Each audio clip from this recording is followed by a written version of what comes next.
Hello, heroes. This is episode 5 of Tuesday Tournament Reviews. In the series, I have a guest who brings me a tournament, and we review all the questionable hands together. This week, my guest is David Kurbel. David Hi Kurbel. guys. For the third consecutive weeks, we are going through his deep run, his sixth place finish in Battle of Malta in GG Poker, where he scored for 42k, close to 42k. And about me briefly, my name is Waldemar Kweiser. You may also know me as Luigi. I have a career of 14 years as a player, being one of the steadiest winners in mid stakes and low stakes tournaments. And my goal is to help you become similarly steady winners. And I'm also the founder of Check Decide, which is a tool to share full tournaments and to compare decisions. So this is what we use here in this series. I went through the hand history of David, and we only discussed those hands where we deviated, where we played the hand differently. So this way it can be more efficient. If you are interested in the whole tournament, just go to Check Decide and look for my profile, or you can actually get the link here. You can go through, you can test your skills, and let me know the results. Let me know which are the most questionable hands for you. And how are you, David? Welcome back to the show. Fine, thanks. How are you? Quite okay. Yeah.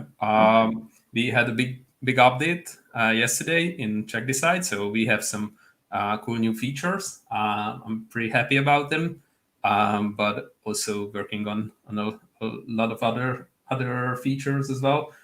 So it can never stop. But yeah, I'm quite excited. We are really deep in the tournament. I believe we finished last week around hand number 150-ish. Yeah, this ace six of suit, I guess. And let's see the next one. As far as I can recall, this is about we are around the final 3 tables. Is this correct? Something like that, yeah. Yeah. So we are getting closer and closer to the final table. Really life-changing money. So if I haven't shown yet, this is the payout. So 277k up top. Quite a nice score. It could have been, but still a decent money.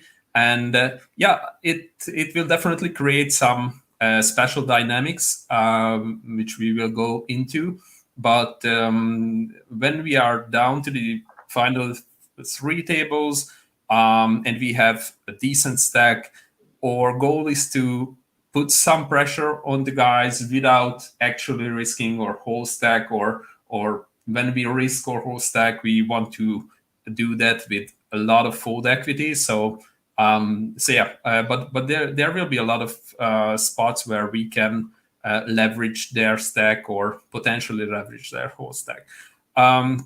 Normally, 21 big blind, we don't really want to have non-all-in raises from the small blind, because it offers a pretty easy opportunity for the big blind to defend quite wide and float you over realize with their marginal hands. But when they are under such pressure, I can get behind raises like this. But what I would like to suggest is to use slightly bigger raises, like slightly over 1 million. That's probably okay.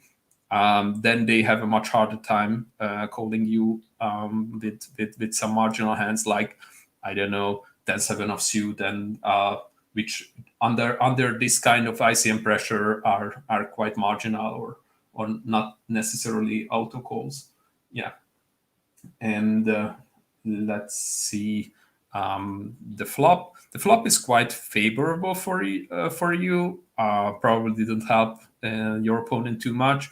if there are hands which he folds, then those are thrays and deuces, so quite fine. You also block some of the straight draws, so a c-bet is quite mandatory. I like the small sizing. If you have one of your value hands, the big pocket pairs, etc., then you kind of want to induce action here, so that's fine.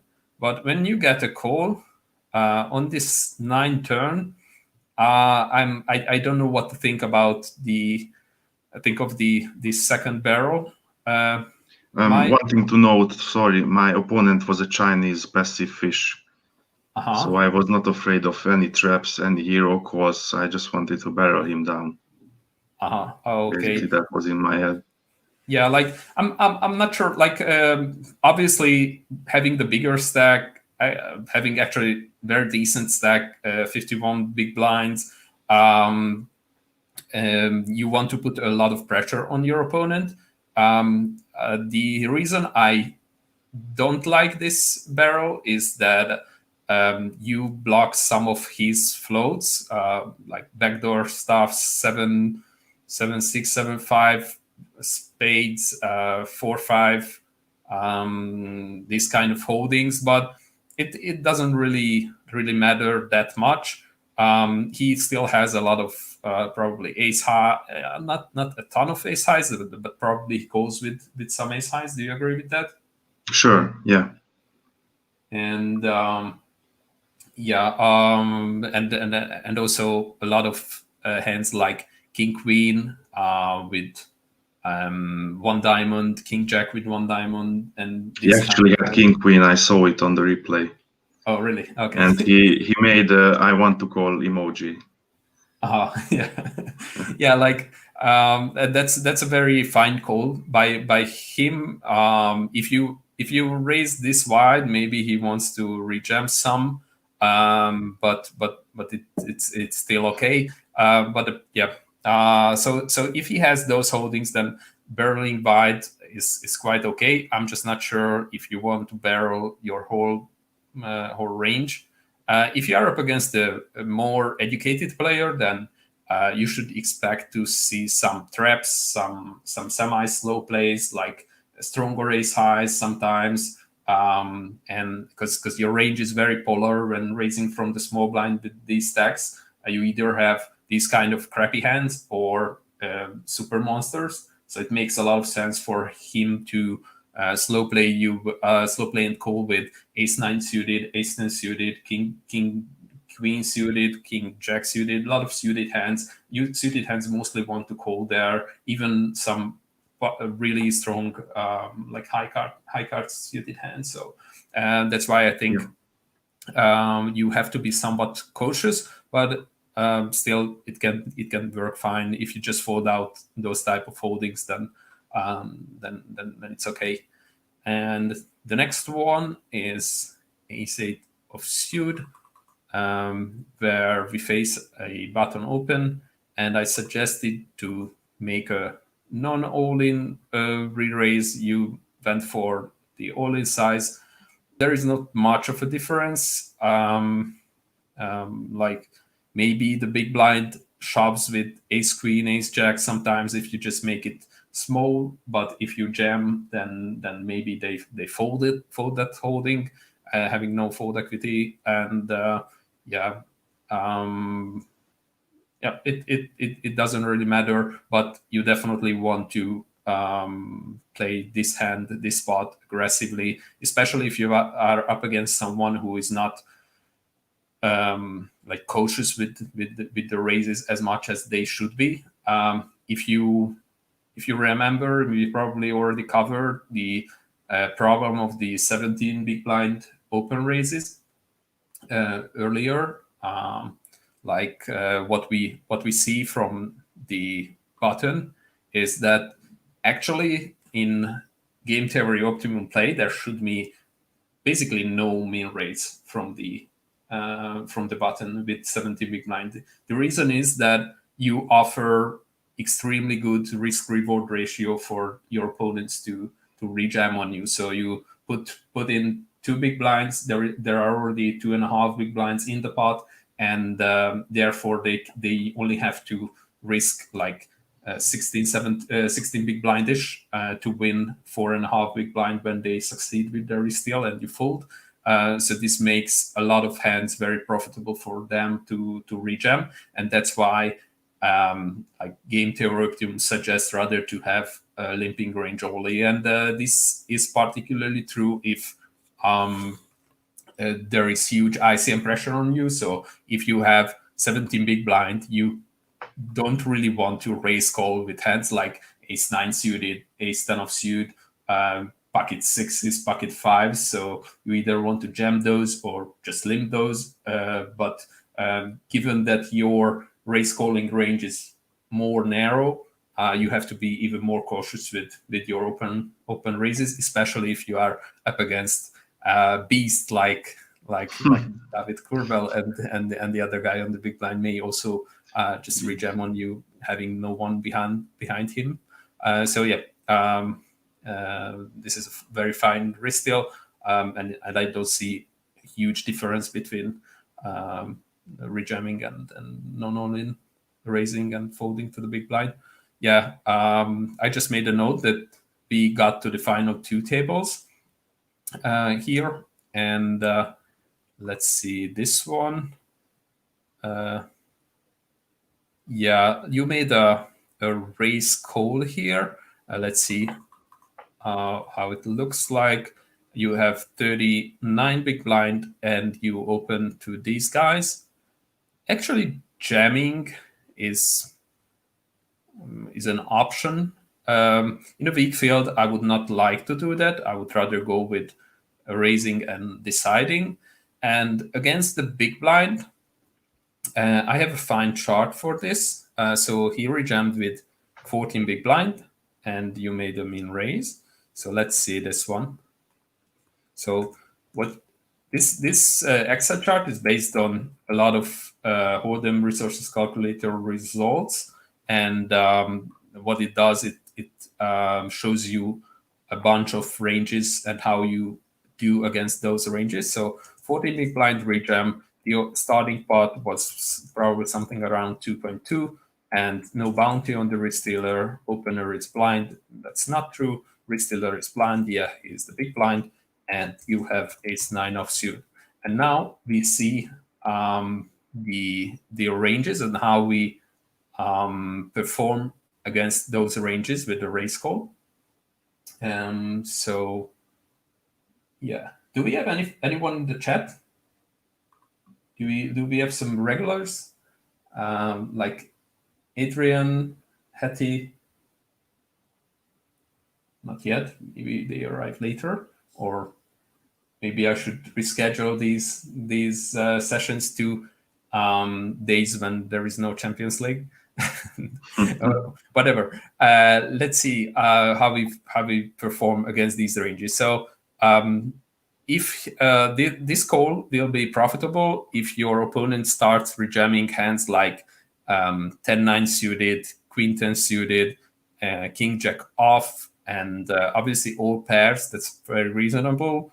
And most of the ace-x hands, that's also fine. Maybe he will start rejamming weaker hands as well, weaker aces, and then this can be like really profitable. But most of the guys are just, in my experience, I think are not aggressive enough. So it's very, very player dependent. If you think he rejams, he's the type of guy who rejams weaker aces as well, then given the odds, I think it's a fine call. But you also have to consider that it affects your range, your stack quite a lot. So yeah, this is the threshold range you should consider. Yeah, and if he rejams these, then probably he rejams weaker aces as well. So then I can get behind this this raise call. Yeah, and here is the first one which I ran an HRC simulation on. So final 2 tables, probably down to like 12, 14 players at this point, 12, 13. and under the gun player jams with 8 big blinds. And let's see, I put this into HRC, and is this the guy? No, this is not.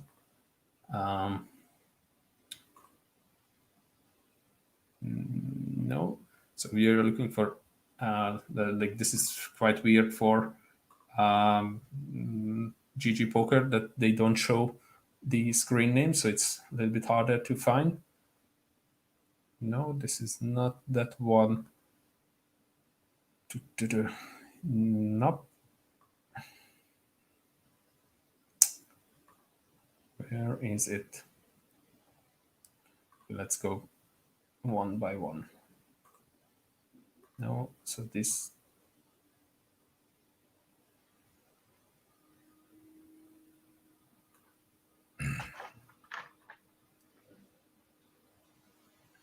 No, this is still not. Oh.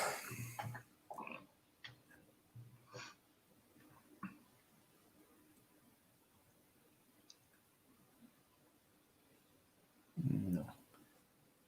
I swear I ran it, and I think it should be here. Yeah, this is one. This is the one, I think. Yeah. So by default, he should jam this this range. I hope you see it correctly. Yep. So he's jamming with all-suited aces, all pairs, better offsuit aces, and some like good equity, middling hands, mostly broadways. And against this range, which is fairly realistic, do you think we should edit this in any way? I think this is fine. Like, maybe ace-8 off, but it's almost. Yeah, but that just makes your situation worse because you have ace-7 off. So yeah, yeah. But if he jams this, then on the small blind you should react like this. So ace-7 offsuit is the threshold, which is like neutral, and the ace-7 offsuit loses you $800.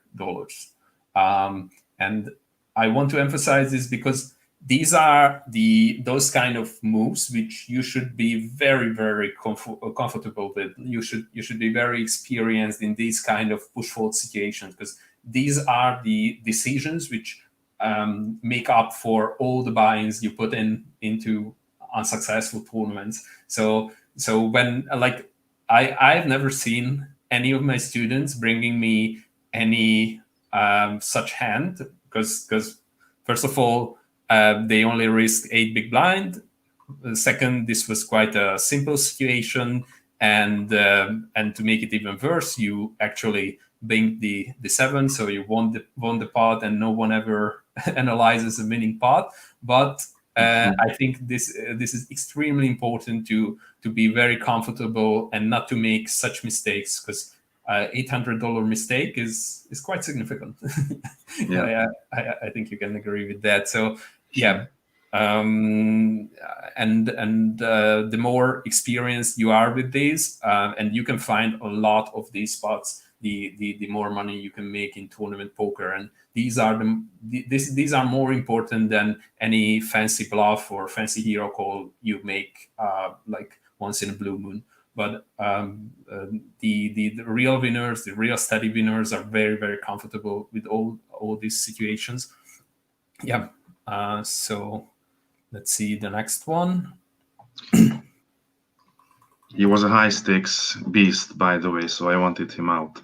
That's why really? I clicked call. Okay. Well, that's still not a reason. Sure. Yeah, probably. But maybe then his ranges are like a little bit wider.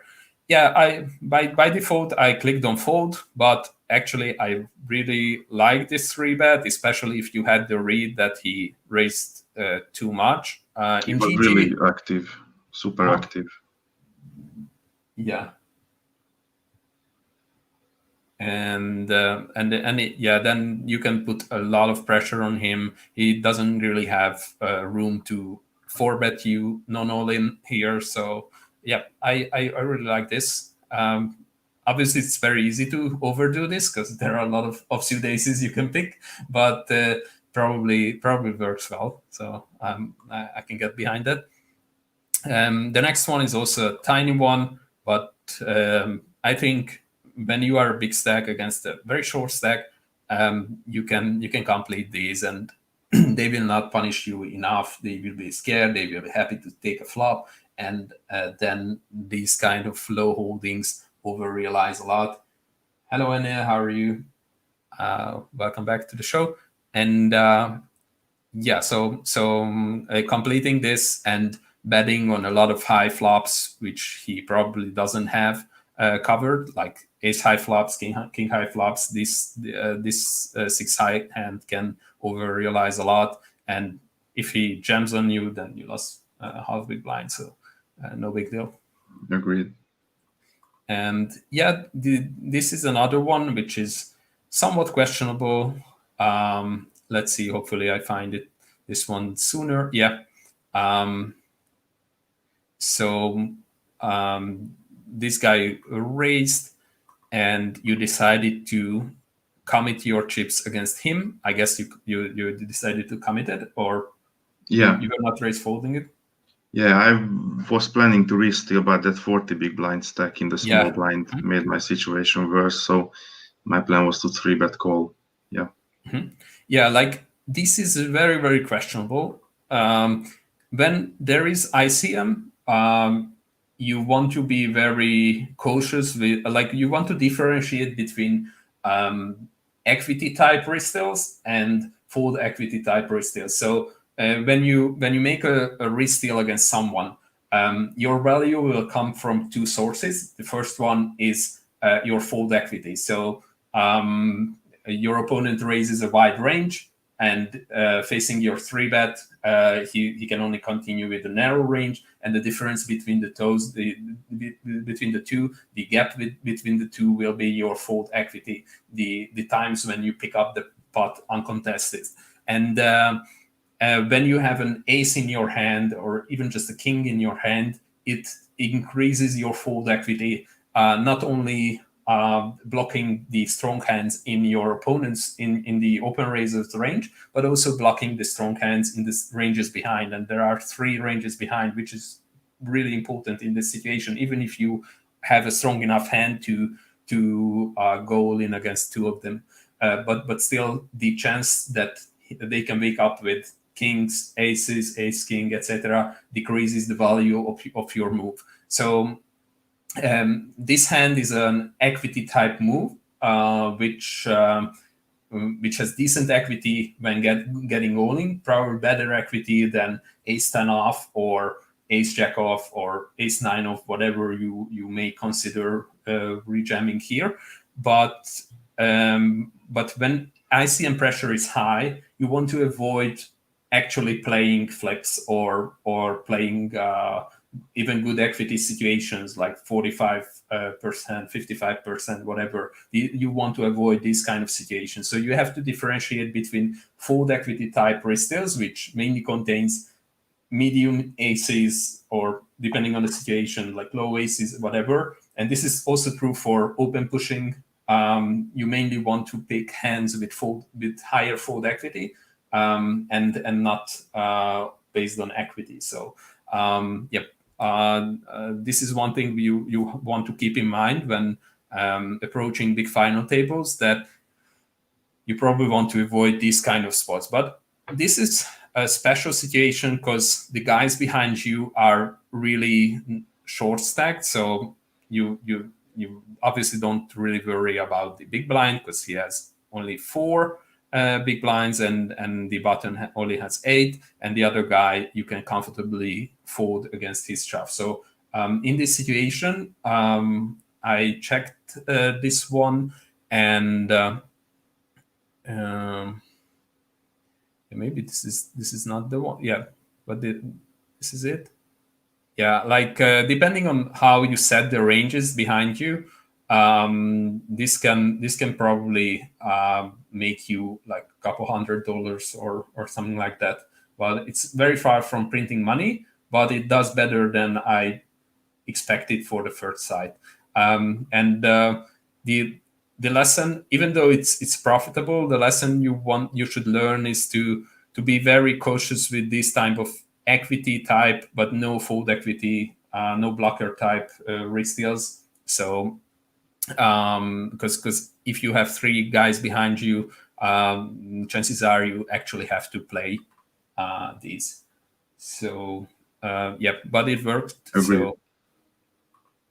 So it's fine. Yeah, the next one is a bit strange, but maybe you had your reasons. So first of all, I'm not sure if you want to open this. Obviously, it cannot be that bad. You are the chip leader on the table. Probably everyone is scared, tightened up. You can quite comfortably raise fold against the 10 big blind stack with Queen 7 offsuit. You don't have too much to worry about, or you are not committed at all, especially given that he is probably going to be very tight. And the big blind, yeah, like he will defend a lot, but you can probably still over realize. I don't like it. I would probably not raise this. I would raise something like King 4 with a little bit higher fold equity, but no big deal. And on the flop, I think this is a very natural check behind. Usually second pairs, third pairs with an overcard kicker are checkbacks many times. Yep, especially as a button raiser. And you face a half potish bet and you decided to fold. I don't get it. Like yeah, like with the queen, you block some of these straight draws, queen, king 10, king or queen 10, queen 8, but still he can have a lot of other draws, or even just complete air or very weak draws he can lead out, just because you look very much like ace highs, king highs. You have to check behind some of those. So I think I call, and I really decide on the river. So yeah, but I thought maybe you had some time some sizing tell or anything. I don't know. He was very passive. That's why I opened, and I think I was sure when he probes, he's mostly on a mate hand, not a draw. That's my thinking now, but I don't like my fold at all. Yeah, like I don't expect to win here over 50% of the time, but given your odds, you don't even need to win. So yeah. Your brain is pretty much like trained to look for over 50% winning spots. But in poker, many times you just have to go with having the worst of it. Yeah. The next one is 8-6 of suit. Is this the same passive guy, or? I think so. If I defend my blind, yeah. Normally I fold these, but no, you should not. You should not fold these against an min raise from the hijack. I can show you like how the 40 big blinds against the hijack. You should defend something like this. Yeah, this is close to the bottom, but still a very comfortable defending hand. You should fold rather the disconnected offsuit hands, and obviously you should never fold any suited hand in heads up in a raise spot. So yeah, it's a fine defend. And on this flop, yeah, like it's a little bit spazzy, but against a guy who I didn't know he was passive. I just saw the situation, and maybe in this particular spot, close to the final table, against a guy who probably opens all the offsuit broadways and probably is not really incentivized to do crazy floats against you. you can try a tiny check raise, like a 3x check raise with this type of folding, blocking some flush draws he could continue with, having some turns you can barrel on, and as he opens from the hijack, he has a lot of offsuit broadways which are complete airs, and yeah, you have some pocket deuces, you have some pocket sevens, you have some ace seven, ace deuce. But wouldn't it be a lower variance play if we just float him and it goes check check most of the time on the turn, and on safe reverse I probe him out? Yeah, like I would rather do that with hands like king queen, king jack, king 10 with one heart, because then if he has some kind of like pocket pair like eights or nines, then you can still hit your hand and you don't even need to bluff. And also if he has some dominated Broadway, then you can put in one more bet maybe from time to time, and also you can sometimes get into showdown without improving. So I would rather use those. Also blocking some ace king, ace queen, he could barrel on with for value. So I would do those, and I would rather check raise this kind of. Obviously, a better one would be some real backdoor flush draw, like 8-6 of spades or 5-4 of spades. But given the special circumstances, being close to the final table, I think check raising this is also fine. Yeah, and the next one is a close one. 11 big blind shove from hijack, and you have 33, and you decided to jam it.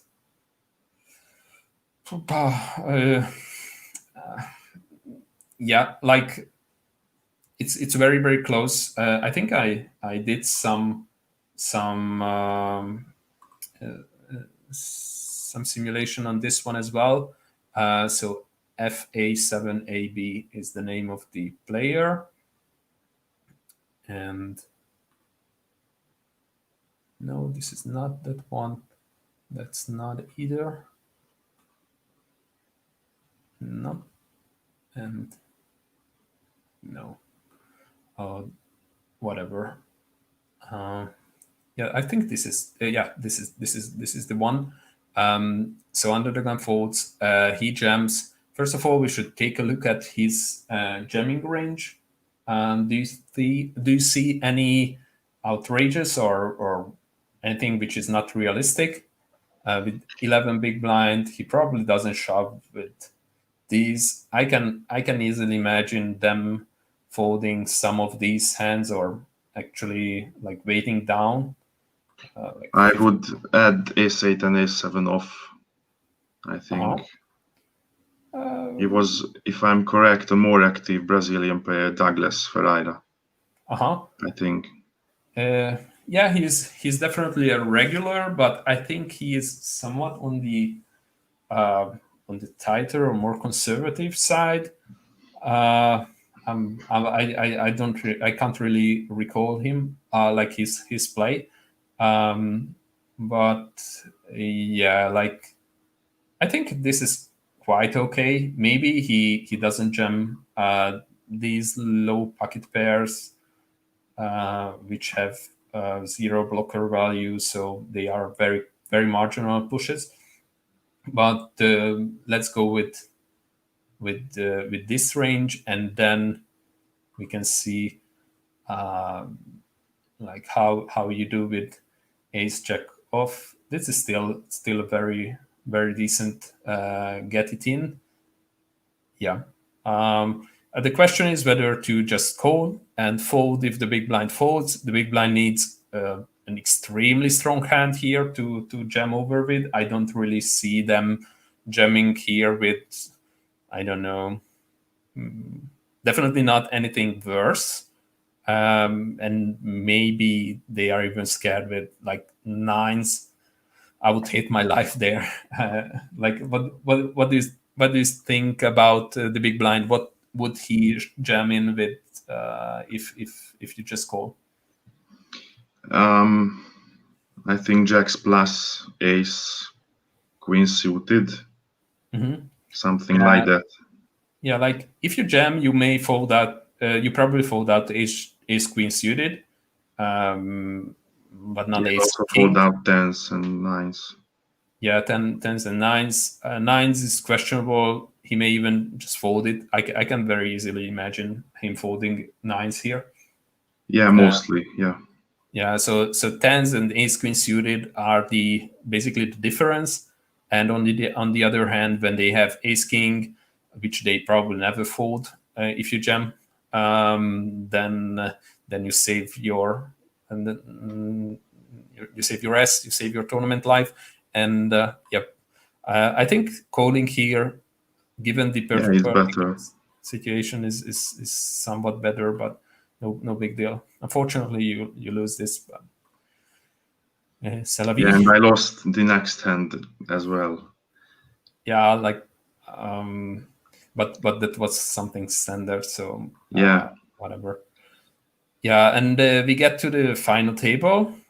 This is probably the second hand of the final table, and this is like before the final table, you approach me and you ask for some tips and how to proceed, and this was the situation before the lineup and the stacks before the final table. So you were in 8th place, but very tough competition from place 4 to like place 9 was a shorty with 7 big blind.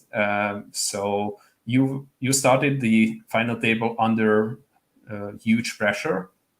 So you definitely don't want to finish 9th, and with these 22 big blinds, you have a decent chance to actually ladder up and wait until the other 20-ish big blind stacks are eliminated.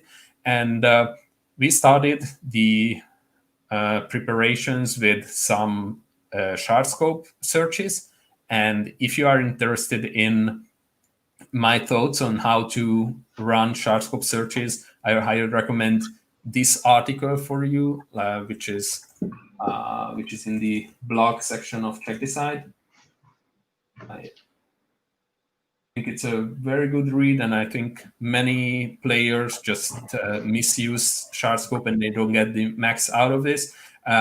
Basically, the most important info which we have to collect when doing shard scope searches is who is going to behave consciously ICM wise, and who is going to give a shit about the money and just go for the glory and the win. And this is what we would like to guess based on the shard scope results. And one of the most important, we don't have such info directly in the shard scope results, but we can look for stats like early finish. If someone has high early finish, it can mean a few things. First, it can be a cash game player. So that guy probably plays a little bit too many 3-bet pots, probably runs too many 3 streets bluffs early in the tournament, and therefore their early finish is high. And these type of guys are probably usually not super familiar with ICM, and they rather go with like cheap EV type moves, and therefore you have to be careful when putting pressure on them in high ICM situations. And also, high early finish can mean straight out just a fish who is there to have fun, who doesn't want to be pushed around. So this is another type of guy who you want to avoid running huge bluffs, huge moves on, even if like theoretically it is a correct move. If your opponent reacts incorrectly in a high ICM situation, it can mean that you actually lose money. So it's not like GPV. So and the third option is a guy who can be an MTT regular, tournament regular, and can even be a winning player, but probably has high ego, which results in high early finish, not being able to give up on spots, not being able to make hero folds, and that can also be a reason of having high early finish. So this is a particularly important info. And like other things, like if you see someone with data filtered results, that's probably a sign of high ego. So they want to show a better picture of themselves. And also there are some other tips you can check here. Pretty detailed post. I don't want to repeat it word by word. But what we identified, do you remember? So first of all, this was the chip leader, this CBKME guy. At that point, we had only a little bit more than 100 tournaments on him. And in those tournaments, he was a big loser. But I told you that this is probably a decent guy, just running bad in his first 100 tournaments. And he's first of all, he's from Canada, and from Canada, players are usually pretty decent. And on the other hand, if you check the early finish and the late finish, you can see that the early finish is low and the late finish is pretty high, which is normally a good indicator, one of the first indicators of someone being a decent tournament player, that they don't bust too early and they last really long. So maybe he just run really bad in the last tables in the first 100 tournaments. So even though he was a straight loser, I thought at that point that he's actually a decent player. And also we had a strong read on, or quite strong read on this guy, and that he won a major title earlier, but other than that, he if you don't I suggested that he, given his recent big score, he will probably not take ICM seriously enough, so he will probably spaz a little bit too much. And as far as I can recall, he was the 9th place finisher, actually, right? Yeah, he was really aggressive, too aggressive. Yeah, it happens a lot. Like someone is high emotionally after a big score, so they spaz the next final table. So probably this type of guys are not the ones you want to put big pressure on. And also, if you can see, he has 15.8% early finish, which is just outrageous. And this is the guy who you don't really want to pressure. And we have Douglas. He's a great dude. I like him, and he's a seasoned tournament player. I don't have any particular read on him, but probably ICM conscious. And we had this guy, once again, pretty low sample size, but he had quite high average stake, and also he had quite big difference between the average ROI and the total ROI, which means that he probably plays a pretty wide buying range. This is normally a result of that, and that means that maybe he's a guy who is staked, who's a real grinder, and then probably either is was going to be ghosted, or he's just a steady player. So I think he's the type of guy who would be conscious about ICM. So these are the nuances you want to check before going into a final table. And another thing you want to consider is to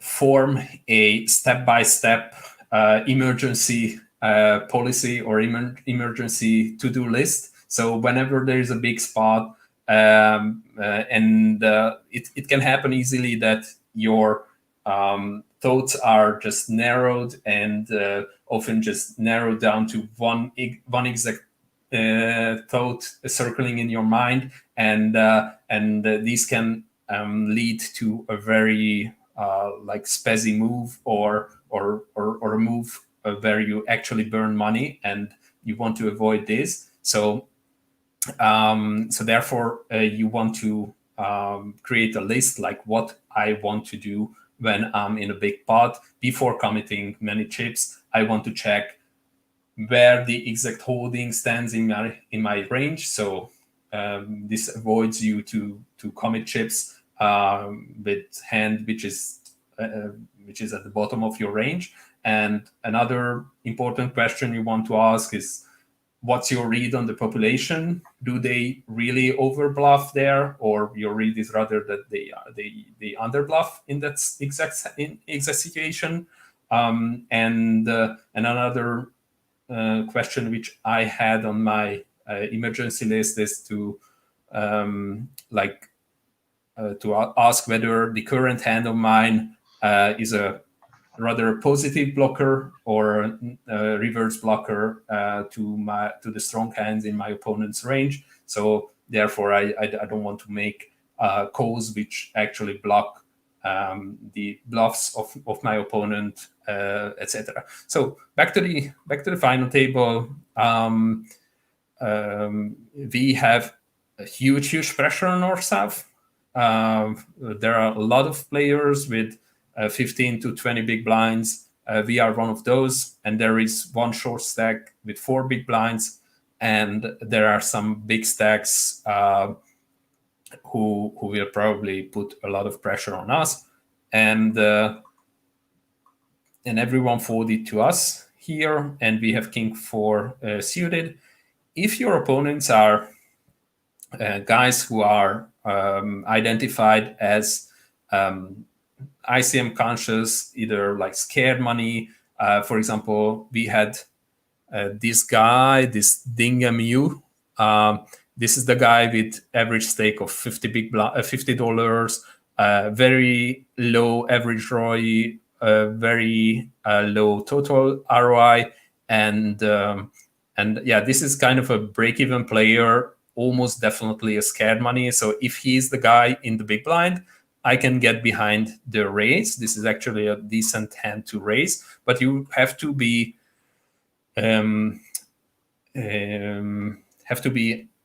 conscious that you don't really have a raise calling range like other than like queens plus, maybe not even queens. Like if you take a look at this hand, let's see what you can raise call with, because it is probably going to be very interesting to know. One sec. So I have to look for king of spade, 4 of spade, and yeah, this is probably the hand itself. So just to see what we can raise call here. We put this into HRC. Home, advanced hand, paste it, and we say that we want to look for min raises and all-ins, and we make these folds to make the calculation faster, and then we say it's a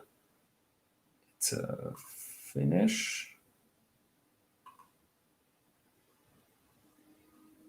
And then we say that the big blind 3-bets us, and yeah, like we don't want to raise obviously the to white here.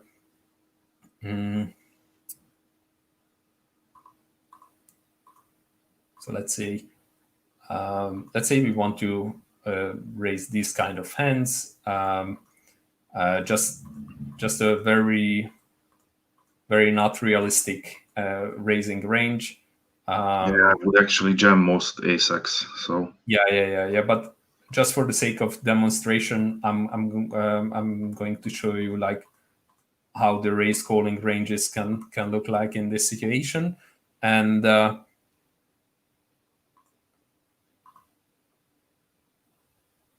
wow, you can still call with, what is it? This is quite shocking for me. Maybe the situation is that this is the type of spot which I'm sometimes surprised with, is that in this spot, when you can jump over so many stacks, like if you succeed with raise calling here, you can differentiate yourself. You can distance yourself from 5-4 other stacks. You can, first of all, you can bust one guy, and also you can distance yourself from 3 other guys, and you can get into the leading group. That this is one of the surprising spots where you actually don't have to be that conservative with raise calls. But this is still quite shocking for me that you can raise call these. Wow. Let's see once again. Is it ICM? Yeah, it is.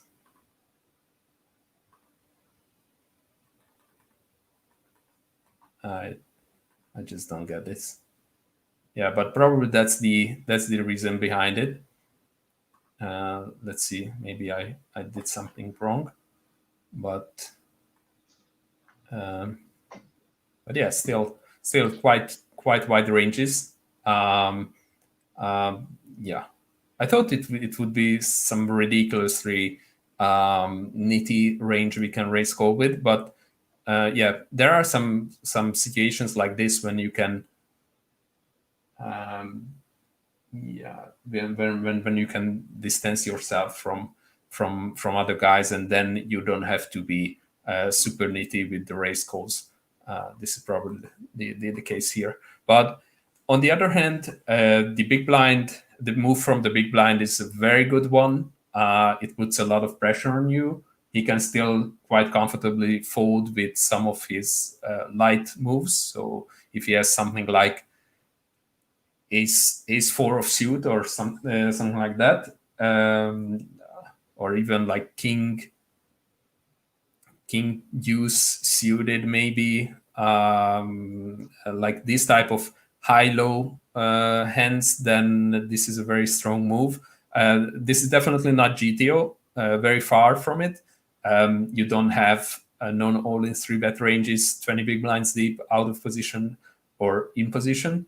But given the like very specific circumstances, this can be a good 3-bet. I wasn't afraid of light 3-betting at all. He was kind of a face-up player, and he had aces. I checked it on the replay. Oh, okay. So yeah. So noob guy. Okay. All right. Which guy was this? Do you remember? VN couple, and the small blind was Douglas. Okay. Yeah, from VN couple, he had low average ROI, high total ROI. So probably just pinged something, and yeah, probably He's a sponsored fish leg. Yeah, probably that type of player you described. Yeah. All right. Let's see. I even would snap for jacks or even queens there. Yeah, like it's very questionable, but yeah, like against some more experienced tournament regulars, you can see some light moves here as well with this sizing.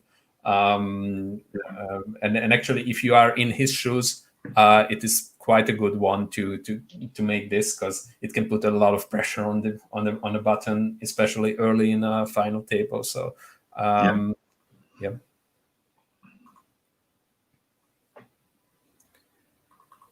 And the next one is an interesting one. The 7 big blind stack shoves, and you have ace-8 suited, and at this point you are quite at the middle of at the bottom of the pack, so you slide it down to 14 big blinds. There is another 14 big blind stack behind you, but the others are like somewhat climbed up. So I thought this is close, so I checked this one as well in HRC, and hopefully I can see 7D30. Hopefully I can find it quickly. Yeah. No, this is another one. No. No.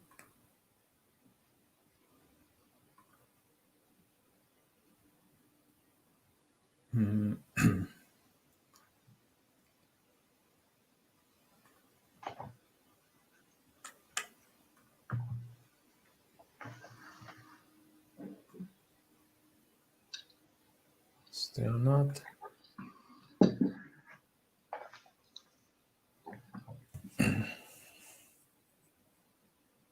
Yeah, probably this one. Yeah. This guy should shove something like this, which is very, very reasonable. 7 big blinds, any ace, any Broadway, any pair. This is quite okay, and you are right behind him, and you should play something like this. Ace-8 suited is actually 0, like minus $25. Yeah, so it's questionable. Ace-9 suited, however, it makes $1,000 for you. So yeah, this is another spot where you don't have to be that super nitty as you may suspect. So yeah, I really didn't want to be the first to bust. So yeah, obviously, there is a lot of pressure on you in these cases. But yeah, other than these, you didn't have too many. I was pretty guarded. Yeah, you didn't have too many chance to commit chips in any form, in any way. But yeah, given your situation, like how you have to prepare yourself mentally is that, hey, I start this final table in the 8th place. I don't have too much to lose. Even if you had twice as many chips a few hands earlier, now you are in this situation. So your expectations shouldn't be super high. You should obviously be cautious with picking your spots, but if you finish 9th instead of 8th, it's not the end of the road. So Sure.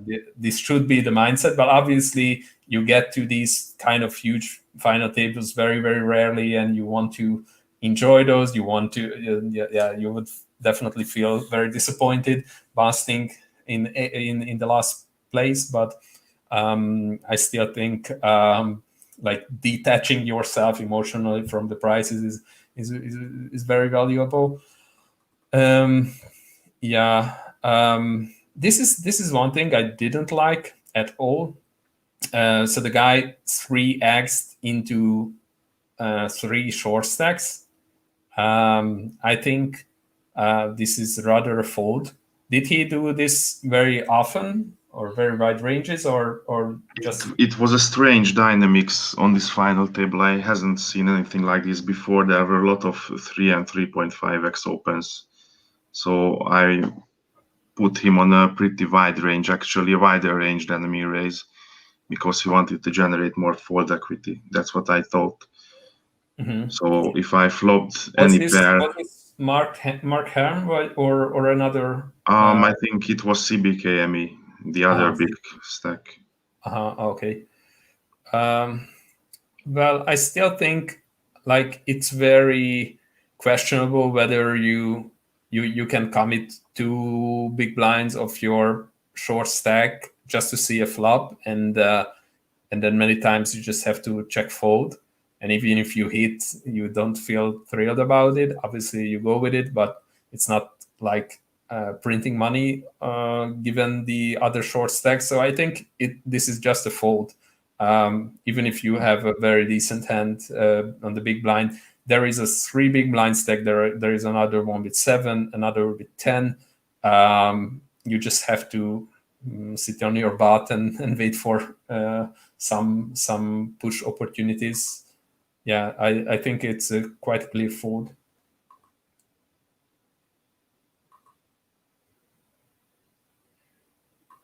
And yeah, on this texture you cannot do much. And also I kind of think when they 3x, they probably don't have raise folds. Do you think did you think at that point that he had some raise folds here or garbage hands? I was pretty sure about that. Yeah. So they were really active. Is use of suit type hands, or I think he would jam all the aces, but I don't know, some 7-8 offsuit, some king 4 offsuit, these kind of hands. Queen 7, I don't know, but he was really active, really trying to leverage us. Yeah, it depends from player to player. Some guys only have raise calls here when using this big 3x size, and then your call is definitely bad. If he's the type of guy who picks some king deuce of suits, so he can deny a lot of equity from you in the big blind, and it obviously has no big deal getting it in versus the 3 big blind stack. Then your call is somewhat better, but still I'm just afraid that committing two big blinds of your 13 big blind stack passively is just not going to be profitable. Yeah, he had tens, by the way, so it makes your decision better, I think. Yeah. I mean, with tens, it makes some sense. Maybe you just want to do a min raise with that to not to push lower pocket pairs and ace 4 suited type wrist-deal hands out of the pot. But whatever. Yeah, and we actually got to the final hand because you had very, very standard decisions in all the other final table spots. So we just arrived to the ace 9 suited hand. To the execution. Yeah. When I die. Yeah. And these were the stacks at that point. So you were the shortest stack. And this guy was someone who had a lot of pressure on him. So he was quite firmly in the 3rd place, but he had a lot to lose. So if he happens to double you up, even just you, he slides back to the level of these players. If he doubles up this guy, then he's in very, very bad position, burning tens of thousands of dollars. So for this reason, as a starter, he has to be very, very cautious with the raise calls here. And yeah, he makes a 2.7x raise in this situation. What do you think about this raise? Do you have any special feeling about it? At this point, I just looked at my hand and my 7 big blinds and closed my eyes and jammed. I didn't put him on top of his range because he would raise those or even limp. This felt like kind of he wanted to generate folds, but didn't want to commit all of his stack or most of his stack. Mm-hmm. But he was really, really passive. That's also a point. Yeah, as I mentioned, he has to be super tight here. I'm just looking for the situation so we can take a deeper look at it. Yeah, this is probably the one. So just to make a long story short here, first of all, in the replayer, he raised to 2.7 and you decided to put your chips in. I'm a strong believer that this is a fold, and he calls, and he has jacks, and you actually flopped pretty good. Flop the world. Yeah, but and you then somehow miss everything. break it. Quite heartbreaking. But going back to like dry mathematics, let's take a look at his ranges. First of all, I think we cannot ignore his sizing 2.7x into a 7 big blind stack and a 12 big blind stack. I think it's just a very narrow value heavy range. But we will take a deeper look into like different scenarios. But I think by default, I would think his range is something like this in this situation. So he has a lot to lose. He doesn't really want to get into like flip type situations. So if he has this range, which I think it's still optimistic given his situation and his sizing, then you can only jam this range. So nines is very questionable, tens already making a profit, and ace queen off, ace jack suited. Ace jack suited is actually quite borderline as well. So you obviously don't have any fold equity. Let's see. Yeah.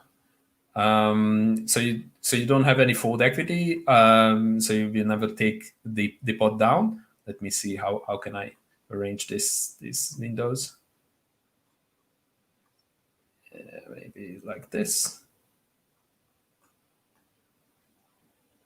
Yeah, and the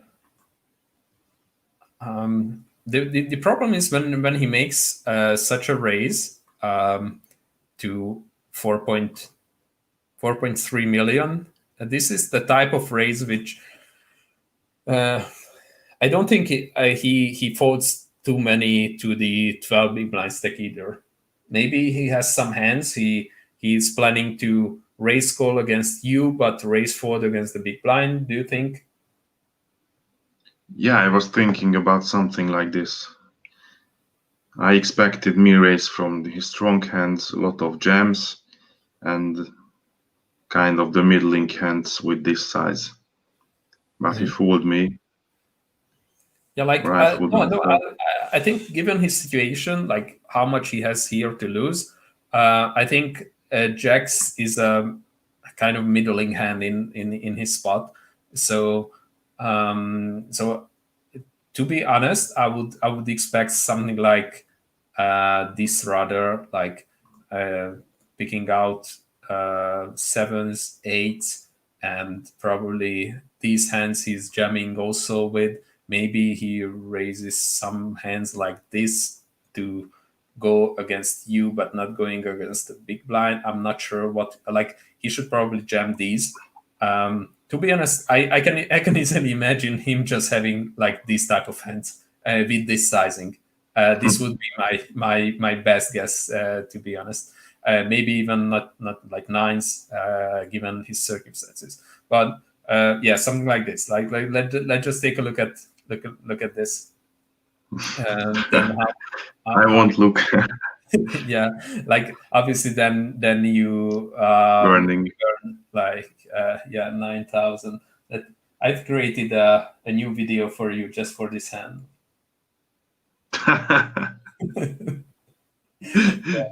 Thanks. Now I feel better. Yeah, like, but obviously, and not like we probably go too far with these estimations. Like we cannot narrow his range down precisely. So we always have to give him a chance to do something illogical or be on a different level than we are analyzing this hand.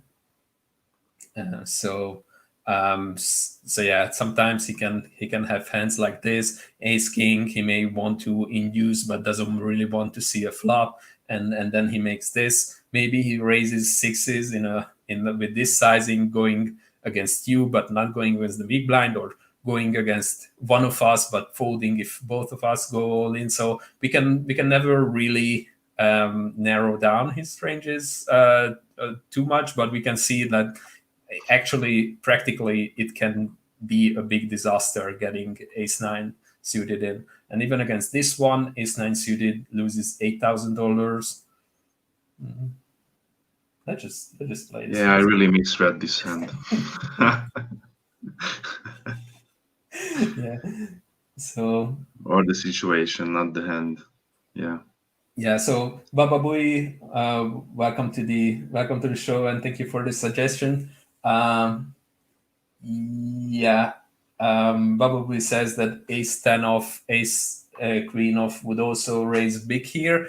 Well, we cannot 100% exclude that, but I would expect the guy to simply just jam those against 12 big blind and 7 big blind. I don't think he want to induce too much, but if we put those in, it doesn't make our situation better. So even if we put some kind of totally unrealistic range here, like let's say he has some raises like this against the big blind to fold, or let's just see the other end of the spectrum. Maybe he does something which we completely don't expect, or some kind of let's just we just cannot make this profitable. I'm afraid.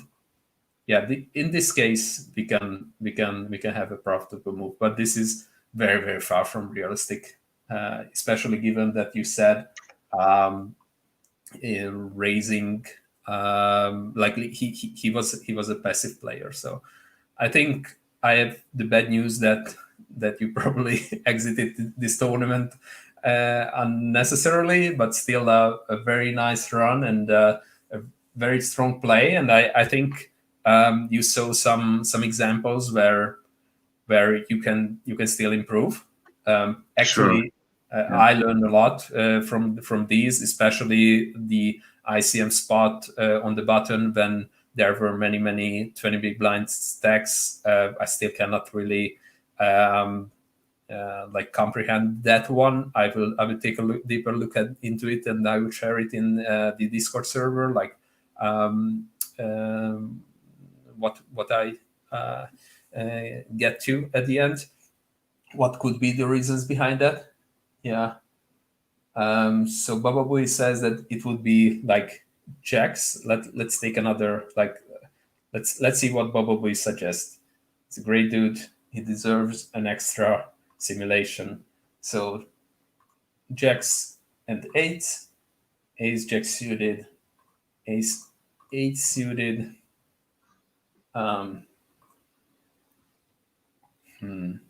I don't really get this. Like so he would. Yeah. So Baba, you are suggesting that he would make a small raise with ace king suited or ace queen suited, or he would just jam those, or what's the reason why you suggest ace jack suited, ace 8 suited?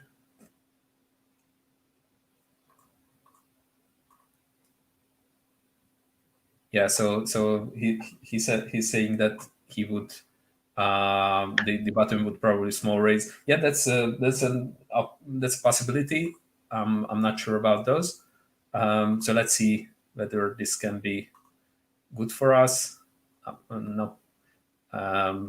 Yeah, still losing thousands of dollars. So yeah, but yeah, I think you are definitely on a very, very good way to become a super strong tournament player. You have the basics. You have the courage. Obviously, you have the competitive attitude. So I would be very, very optimistic about your tournament career, and I'm telling this very, very honestly. But I also think that you should buy a Hold'em resources calculator and use it a lot. Like regularly, daily. And one thing I learned about the habits is that building a habit is much easier if you set yourself a daily low bar. So the most important thing about building a habit is to do it regularly every day.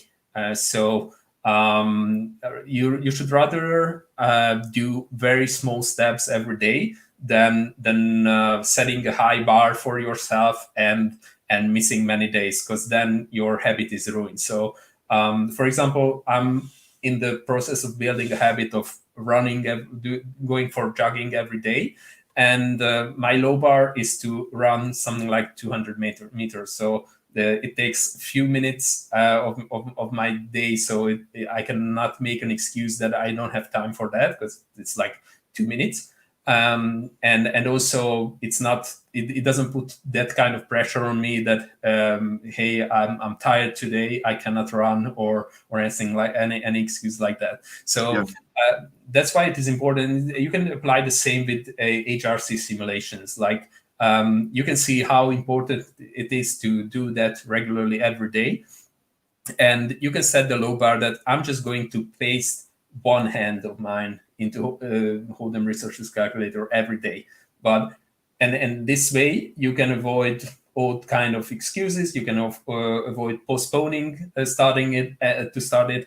And then once you are in the Hold'em Resources Calculator, on the days when you have time, when you are in the mood, you will definitely do more than one simulation. You will be curious how the ranges react when you adjust some of the ranges. So this is a very, very good and efficient way to build a habit, and I strongly suggest it. And I also suggest just building one habit at a time. And once that habit is firm, once that habit is really a habit of yours daily, and you do it routinely without actually forcing yourself to do it, then you can pick up another habit and build it in the same manner.